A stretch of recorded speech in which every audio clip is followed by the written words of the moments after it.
Hey everybody, welcome back. It's Amber, and today, before I get into my little story time, I would just like to point out I have new backdrop stuff. These prints are of Hypnos and Thanatos. They are from Greek mythology, and definitely two of my favorite prints I've ever had up on my walls.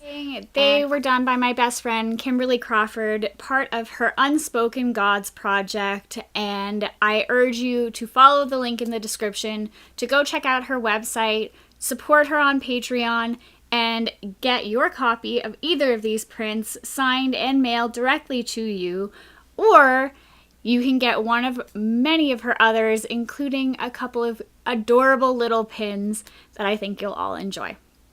So, without further ado, today we are going to be talking about giants. And I know what you're thinking, giants are just some mythical creature made up and all of those things. But there's a lot of things circulating around, kind of wondering if that's actually the case. Or maybe if giants actually existed in real life and on our plane. Now, giants have been around for quite a very long time. The word actually first came around that they can find in documentation in 1297. So it's actually a derivative of Latin and ancient Greek, and it's found in tons of different mythologies all around the world. Whether you're looking at Baltic or Greek or Hindu, Native American, Norse, Roman, anything that has a mythology background, you will find some evidence of giants. Now, not even just any of these mythologies, but you can also find it in things like the Bible when they talk about David and Goliath, and just certain things like that. Now, all of these beings have been stated to being very angry, very tall, of superhuman strength. Now, maybe not necessarily superhuman when you're thinking that these things could be like 12 feet tall, and their strength would just be proportionate to their body size. But to us, it's a strength of craziness. Now, giants have always been widely popularized in fairy tales like Jack and the Beanstalk. Even in Harry Potter, there are giants. So just things like that. Now, we have our own giants on this worldly plane. If you think about the world's tallest man, Robert Wadlow, he actually rang in at 8 feet 11.1 inches. Now, somewhere in my mother's vast collection of photos, there is a picture of me standing next to the wax figure in the Ripley's Believe It or Not Museum of Robert Wadlow when I was like 10. So it kind of, if I can find that picture, I'll find it and do another little kind of short clip it video. But it kind of shows you the height perspective of a small child who is standing next to this gigantic man. One of the other most well-known giants in the world is also Andre the Giant. Of course, he was a wrestler, but for me, and my favorite way that I know him is, of course, in The Princess Bride. I actually was extremely devastated when I found out that I was never going to be able to meet him because he died the year before I was born. So I just had this fascination with him, and I loved how much of a teddy bear he was. I felt so bad for him with all of the issues that he had growing up and being an adult. And I mean, really, he didn't live to be that old. So both of these men had something called gigantism, which is a rare condition that causes abnormal growth in children, and it also affects their height, but as well as their girth. So it actually happens most notably when children are young, and it happens through puberty. So they kind of just blow up in size in a way. And it causes them to be taller than the average person. Now, looking back at mythology and what giants were in general, people have thrown the internet out of proportion with supposed skeletons being found, fossils, etc. And now, while most of these may not be actual giant skeletons, some of them have been. And it's to a degree that they just are not explainable. They're very obviously not animal in terms of like a mammoth or any other giant creature that would have been around back then. And it's not necessarily anything fabricated or faked. You know, they're not just a whole bunch of pieces of bone put together to try and make it look like one big one so that somebody's just trying to play a hoax and that kind of thing. There are quite a few instances of giants being reported throughout history. There was a giant discovered in France, and that was back in 1890, and it was measured to be about 11 feet 6 inches tall. There was also another one in 1894 that mentioned the discovery of human bones unearthed in a cemetery, also in France, and the skulls were 28, 31, and 32 inches in circumference. Now, if you think about it, that's a big head. They also thought that they belonged to a race of men that were between 10 and 15 feet in height. Now, that's really tall. And I mean, if you think about it in a way, even people like angels were believed to be these extra tall beings. And even angels like Metatron are described being way larger than the average person on Earth. Either way, there's a lot to be said about angels, and that's for another video, another time.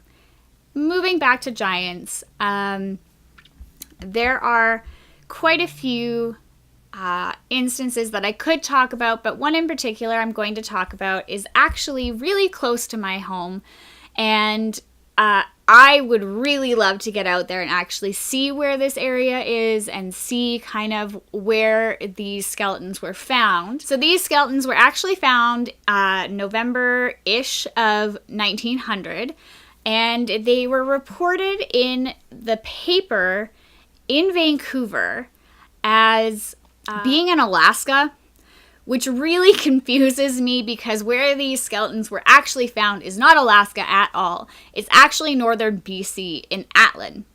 Now, to get to Atlin, the only way that you can get there is actually coming up into the Yukon and then driving back down into BC on another highway, or coming over through the mountains on no specific trail from Skagway, which is the US, and I could see why at the time they probably thought this was Alaska.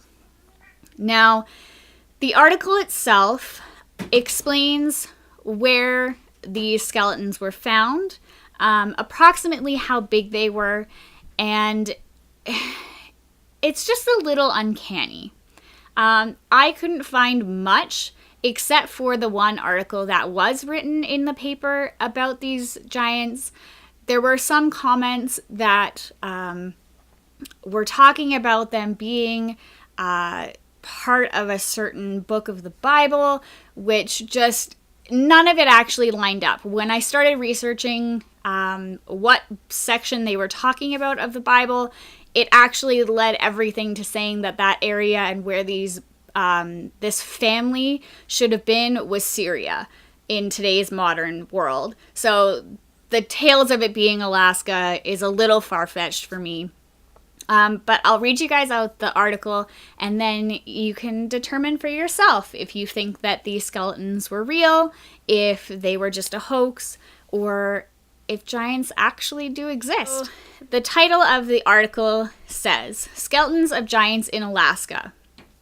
Ancient cemetery uncovered in the Atlin Gold District. Now, again, this is why I said it's a little weird that they said Alaska and then it's Atlin. I don't really know where they're going with that. So this is a special dispatch to the Call, Vancouver, November 17th.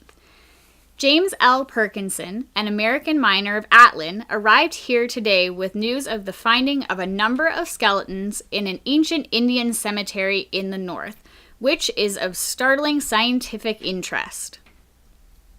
Perkinson is one of the owners of the Yellow Jacket, a rich claim, which is supposed to be the fountainhead of Pine, the principal creek in Atlin District. 2 weeks ago, the first excavations were being made for a new tunnel, and what appears to have been an old Indian burying ground was opened up. 5 skeletons, nearly complete, were exhumed, and each is the set of bones that belonged to a giant of prehistoric times. One of the skeletons measures over 7 feet in length, so that the man must have been considerably over that height. Then there were 2 others of within an inch of 7 feet, and the 2 remaining were more than 6 feet in length, and the men were of gigantic frame. The altitude is high, and the ground was half frozen. 80 that the bones were preserved almost intact, Perkinson says, that he expects if they had kept digging, they would have found many more, as they were lying comparatively close together. The bones of the fingers and toes had crumbled away, but the linger of one skeleton hand was sufficiently strong to hold a ring of what appears to be lead or some similar base metal. The skeletons were unusually well formed, but one unique feature was that the arms were several inches shorter than ordinarily appears.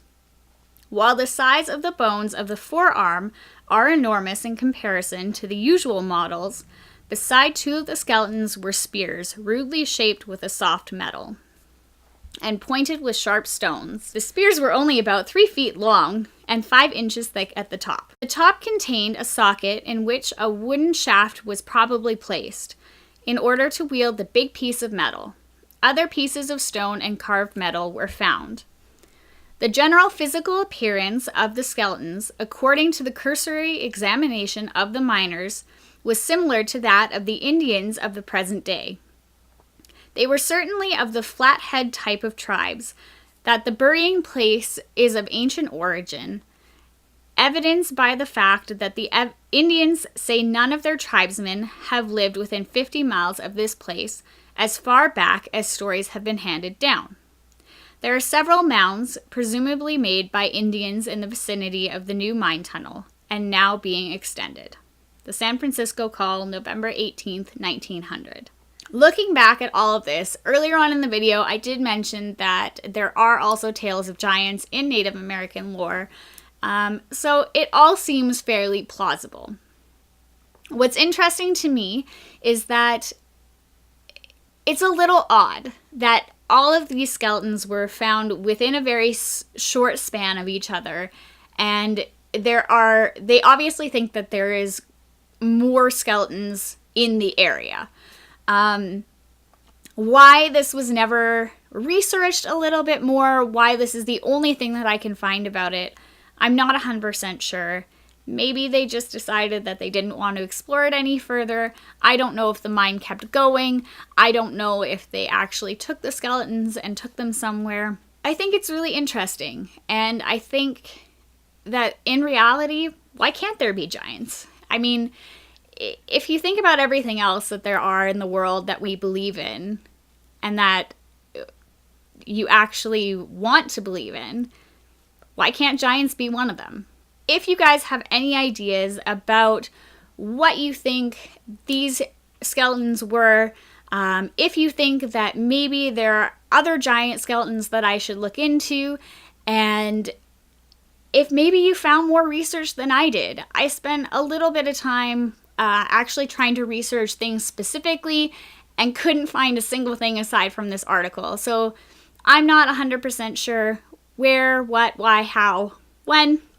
And if anything came out of actually identifying these skeletons, carbon dating them, what have you. Maybe it's something that they're going to look into now that our technology has advanced a little bit better since 1900, and they could actually find out more about these skeletons. Leave a comment below if you have anything to input about giants. Maybe you've had some weird experiences or know of any other stories that I should look into. If you like this video, give it a thumbs up. Click the subscribe button as I upload videos every Monday, Wednesday, and Friday. I look forward to seeing you guys again. Have a good night, everybody.